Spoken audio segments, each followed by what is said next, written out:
আজ থেকে আমরা 15-20 বছর আগেও যদি চলে যাই তাহলে দেখব আমাদের দেশে হিন্দু ধর্মের লোকেরা তাদের ধর্মীয় কর্মকাণ্ডগুলো করতো তাদের মন্দিরগুলোতে, তাদের মতো তারা তাদের কর্মকাণ্ডগুলো চালাতো, কেউ সেখানে বাধাও দিত না আর কেউ সেখানে মিশতেও যেত না মুসলিমদের মধ্য থেকে।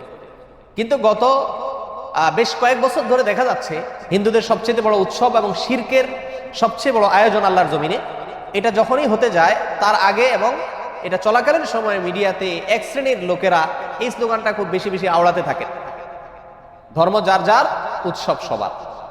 বড় আশ্চর্য লাগে, বিষয়টা যখন ধর্মীয় তাহলে এটার ব্যাখ্যা দিবে তো ধর্মীয় ব্যক্তিবর্গরা, কিন্তু ধর্মীয় বিষয়ে ব্যাখ্যা দিতে আসছেন রাজনীতিকরা, ধর্মীয় বিষয়ে ব্যাখ্যা দিতে আসছেন বুদ্ধিজীবীরা, যাদের ধর্ম সম্পর্কে কোনো ধারণাই নাই।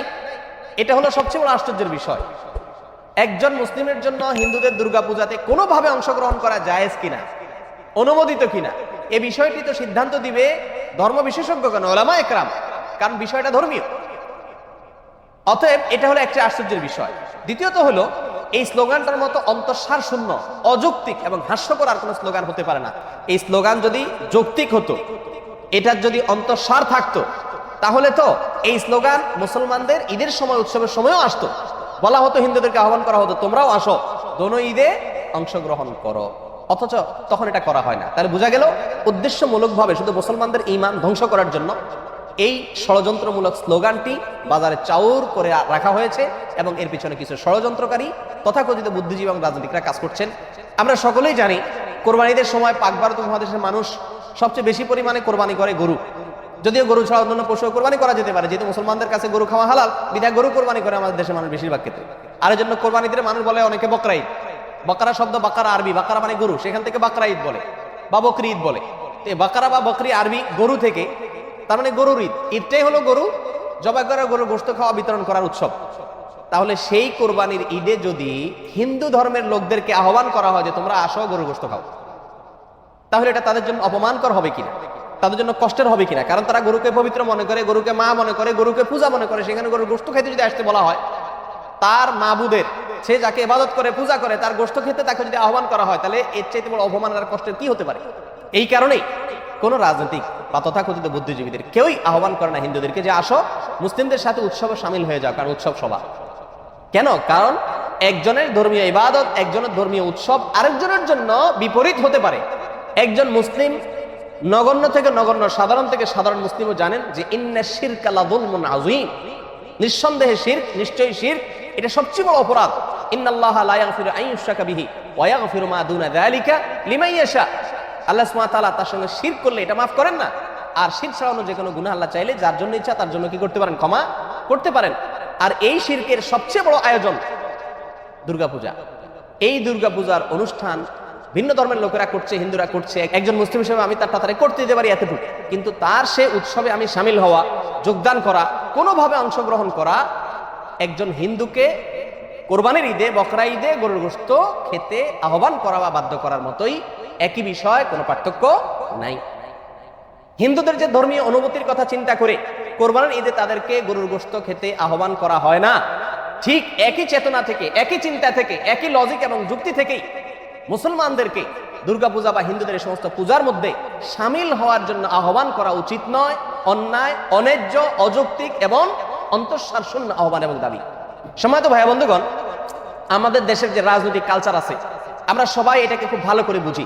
সেজন্য ডক্টর খন্দকার আব্দুল্লাহ জাহাঙ্গীর রাহমাহুল্লাহ একটি সুন্দর উপমা দিয়েছেন।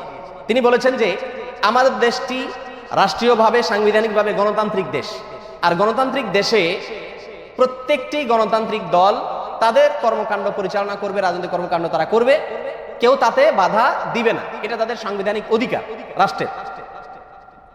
সবাই যার যারটা করতে পারবে, এর মানে এই নয় যে এক দলের লোকদেরকে অন্য দলের লোকদের রাজনৈতিক কর্মকাণ্ডে সামিল হওয়ার জন্য, যোগদান করার জন্য আহ্বান করা হবে বা বলা হবে বা নির্দেশ দেওয়া বা উৎসাহিত করা হবে।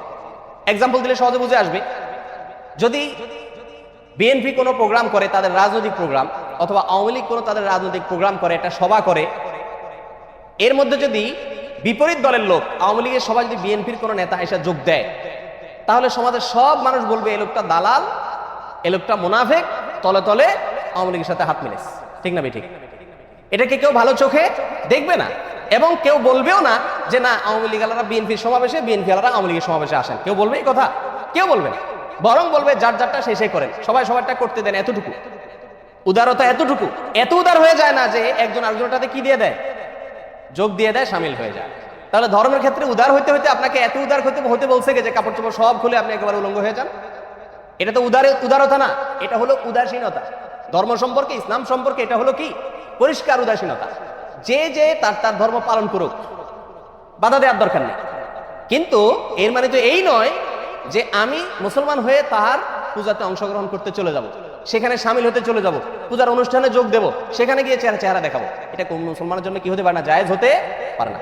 আল্লামা ইবনুল কাইয়্যিম জাওযী রাহিমাহুল্লাহ তিনি আহকামুজ জিম্মা কিতাবে সূরা বাইহাকির বরাতে একটি বর্ণনা পেশ করেছেন ওমর রাদিয়াল্লাহু তাআলা থেকে। তিনি বলেছেন, মুসলমানদেরকে লক্ষ্য করে যে তোমরা অমুসলিমদের কোনো উৎসবে যোগদান করতে যাবে না, সেখানে কোনো কিছুর জন্য যাবে না। কেন? কারণ যখন আল্লাহর জমিনে কোনো আল্লাহর অবাধ্যতা হয়, শিরকের কোনো আয়োজন হয়, তখন ওই জায়গাতে আল্লাহর লানত এবং গজব বর্ষণ হতে থাকে। ওই জায়গায় গেলে সে লানত এবং গজবে তোমাকেও পেয়ে বসবে, বিধায় সেখানে যেও না।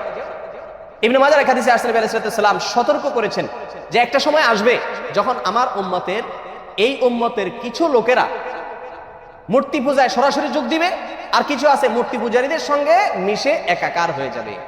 আজ তার বাস্তব নমুনা আমরা দেখতে পাচ্ছি।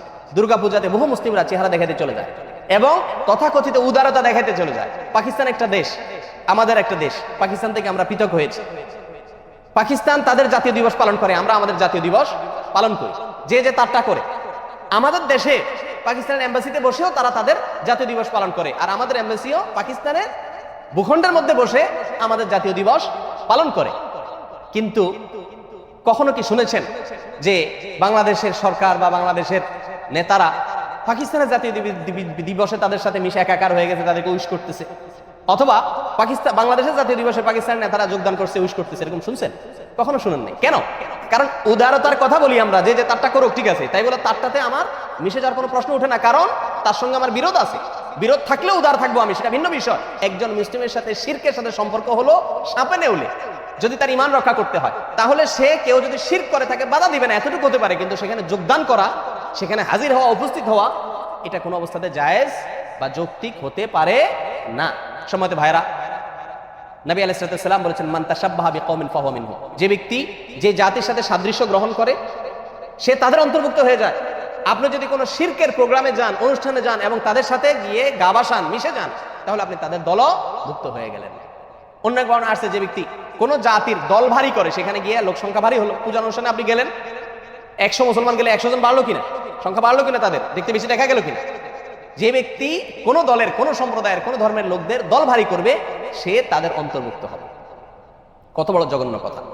আমাদের দেশের এক শ্রেণীর ব্যবসায়ী, তারা অর্থায়ন করে থাকেন এই সমস্ত পূজার সময়, মণ্ডপ তৈরিতে টাকা পয়সা দিয়ে থাকেন, বিভিন্ন গেট করে থাকেন, তোরণ নির্মাণ করেন এবং লেখা হয় তোরণে এটা অমুক ব্যবসায়ীর পক্ষ থেকে, মুসলমান ব্যবসায়ীর পক্ষ থেকে। আল্লাহ সুবহানাহু ওয়া তাআলা কোরআনে কারীমে বলেছেন, তাআওয়ানু আলাল বিররি ওয়াত তাকওয়া ওয়ালা তাআওয়ানু আলাল ইসমি ওয়াল উদওয়ান। তোমরা ভালো এবং তাকওয়ার কাজে একে অন্যকে সহযোগিতা করো, অন্যায় আর সীমা লঙ্ঘনের কাজে একে অন্যকে সহযোগিতা করো না। তাহলে শিরকের কাজে যদি সহযোগিতা করা হয়, তাহলে সরাসরি শিরক সম্পাদন করার যে অপরাধ, সেই অপরাধের দায় ওই সহযোগী ব্যক্তিকে বহন করতে হবে। কারণ আদ-দাল্লু আলাল খাইরি কাফাইলিহি, যে ব্যক্তি কোনো কাজের, ভালো কাজের পথ দেখাবে, সে ভালো কাজ করা ব্যক্তির মতো সওয়াব পাবে। ঠিক তেমনি ভাবে যে ব্যক্তি মন্দ কাজের পথ দেখাবে বা মাধ্যম হবে, সেই মন্দ কাজটি সম্পাদন করার কারণে যে অপরাধ হবে, ওই পথ দেখানো ব্যক্তি বা যার মাধ্যমে হলো, সহযোগিতা হলো, সে সমান হারে দায় বহন করবে। অতএব দুর্গাপূজা বা অন্যান্য কোনো পূজায় কোনো প্রকার অর্থায়ন বা সহযোগিতা করা কোনো মুসলমানের জন্য জায়েজ নাই। এটা সম্পূর্ণ হারাম এবং শিরকের সঙ্গে শামিল হওয়ার নামান্তর। এটা চিন্তাগত, আদর্শগত উদারতা নয়, উদাসীনতা। এটা আদর্শগত উদারতা নয়, দেউলিয়াত্ব। এটা আদর্শগত উদারতা নয়, এটা ধর্মের ব্যাপারে মূর্খতার শামিল। আল্লাহ সুবহানাহু ওয়া তাআলা আমাদের সবাইকে বুঝার তৌফিক দান করুন। জাযাকুমুল্লাহ খাইর ওয়া আখিরু দাওয়ানা আলহামদুলিল্লাহি রাব্বিল আলামিন।